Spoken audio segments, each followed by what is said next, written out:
Hello viewers, how are you? Namhlanje sizakhuluma ngomehluko phakathi kwenyama lomzimba. We want to talk about the difference between the body and the flesh. Umehluko phakathi kwenyama lomzimba according to the scriptures. Right, we have understood that in the scriptures it says the flesh is the enemy of God, but the body is the temple of the Holy Spirit. Kunomehluko phakathi kwezinto lezi zombili. Umzimba ulithempeli likaNkulunkulu.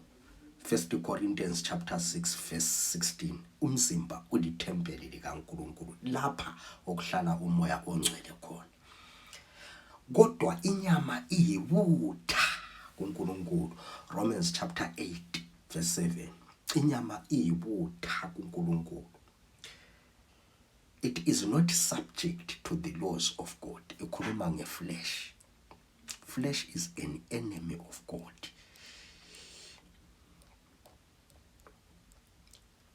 Inyama iyibutha iyisitha sikaNkulunkulu. That's the flesh. But umzimba ulithempeli. Umzimba ulithempeli likaNkulunkulu. Then ungananzelela futhi the works of the flesh. Galatians chapter 5 verse 19. The works, let's talk about the works. The works of the flesh are these. It begins to talk about them. Fornication, witchcraft, hatred. You list all of them. That is Galatians chapter 5 verse 19. You go and read it. You find out the list of the works of the flesh. This means that the flesh is at work. When we see the manifestation of these things that are being said in the book of Galatians chapter 5 verse 19 taking place, it means that the flesh is at work. This is not a human being, but this is the flesh that is working out things through a human being. These are not the works of the body. The body cannot hate. It doesn't work out hatred. This earthly body. Earthly body doesn't work out witchcraft, but flesh does. You see, what are the works of the body? Lifting up object, interacting with earthly object. That's the works of the body. This earthly body is the property of the ground. It is the property of the earth. It only gives you access to the world, and it helps you to have the ability to interact with earthly objects. But the flesh is the property of a head. It is the property of the dark world. That is why it helps you to do the works of the dark. Fornication is the work of darkness. Yet it is the work of the flesh. It is the flesh that makes you do fornication, dark works, witchcraft. These are the works of darkness. But when you see a human being doing those things, it means the flesh within the person is at work. I explained this. The body comes from the ground. It comes from the earth. That's the body. It comes from the earth. It is the property of the ground. Therefore, the day you die, the day you leave this earth, the body is going to be buried, taken back here to the ground. It will never leave this earth. It is the property of this earth. But when we are talking about the flesh, you are talking about the dark world. You see, it is a property of the dark world. That's the flesh. The flesh has been sent by the dark kingdom to do the works of the dark kingdom. That is why the works of the flesh include fornication, witchcraft, hatred, and all those things that are found in the dark. They are being worked out by the flesh. The flesh has the ability to work the works of darkness. That's the flesh. It is a servant of the dark world. You see, when you go to a scripture which is in Romans chapter 6, verse 6, you will understand that through baptism, there is a body which is destroyed. He says it is called the body of sin. The body of sin might be destroyed. Let me read the scripture for you. Our old man is crucified with him, that the body of sin might be destroyed. So flesh is the body of sin, and the flesh can be destroyed. Through baptism, it can be destroyed. You see, other scriptures, they call the flesh the old man. That's the flesh. It is called in other scriptures the body of sin. That's the flesh. The body of sin can be destroyed, but not this earthly body. This earthly body cannot be destroyed by baptism. You see. So now, another thing that we have to realize, look at the scripture in Romans chapter 8. There is a scripture in Romans chapter 8, verse 9, which says, but you are not in the flesh. He is talking about those who are born again. He was talking to those who have received salvation. He was talking to those who belongs to the kingdom of light. And he says, you are not in the flesh. What does it mean? There is a possibility that you can be in the flesh as a human being, as a person.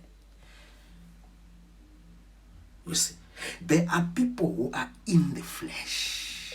They have entered a realm called the flesh, and they are in the flesh. They live there.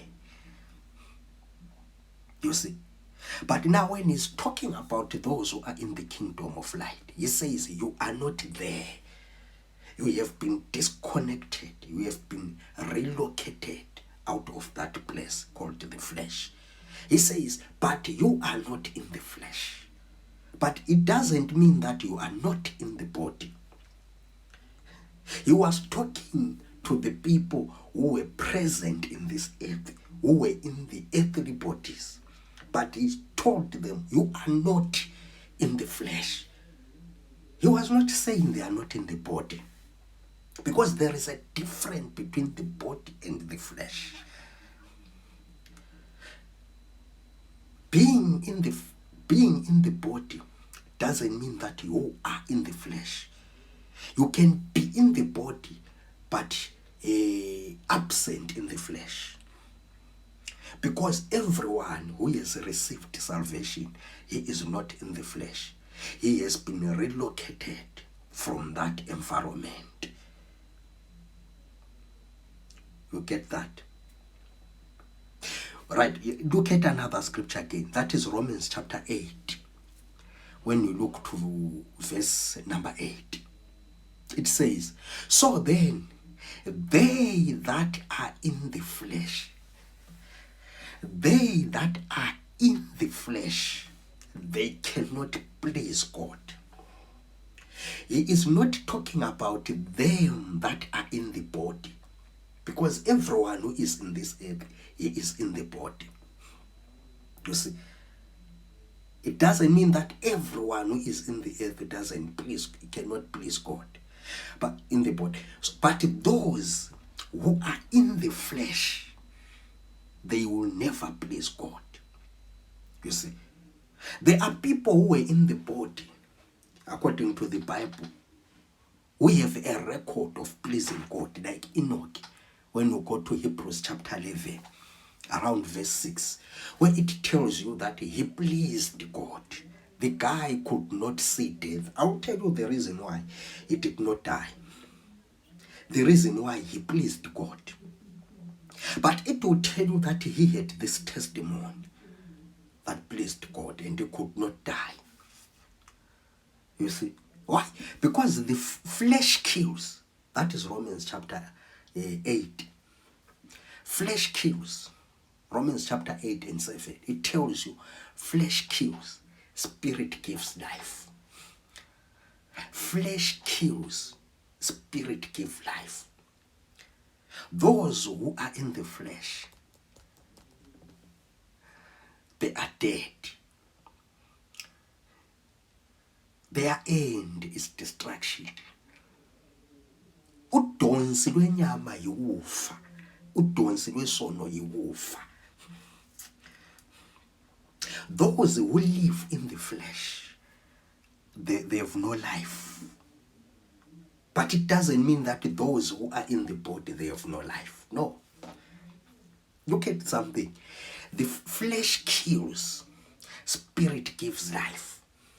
But when we go to Romans chapter 8, verse 11, it will tell you that the Spirit of God gives life even to the body.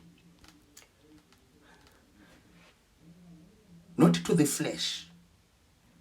It is the flesh that kills the body, but it is the Spirit of God that gives life to the body. Because it says the same Spirit that raised Jesus from the dead, if that Spirit lives in you, it revitalizes your mortal body. It gives life to your body.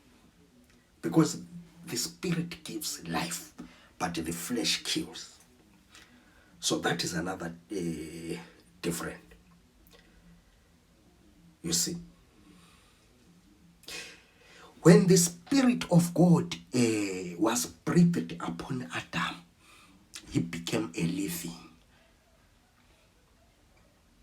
It transformed the guy.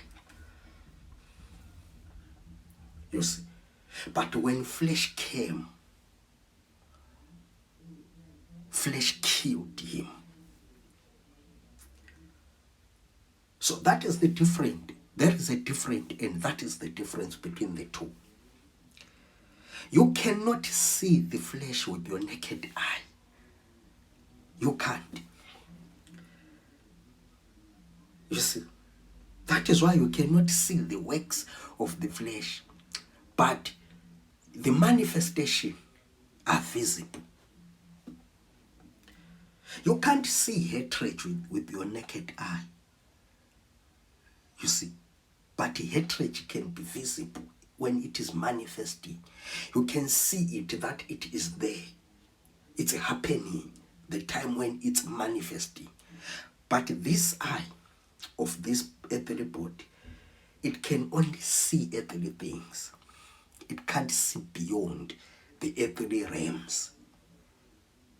You see? So that's the difference between these two. There is a body, and all of us in this world, all of us who are present in the earth, we are in the body. But the scripture comes now and tell you that you who are in the kingdom of light, you are not in the flesh. Even though you are in the body, but you are never in the flesh.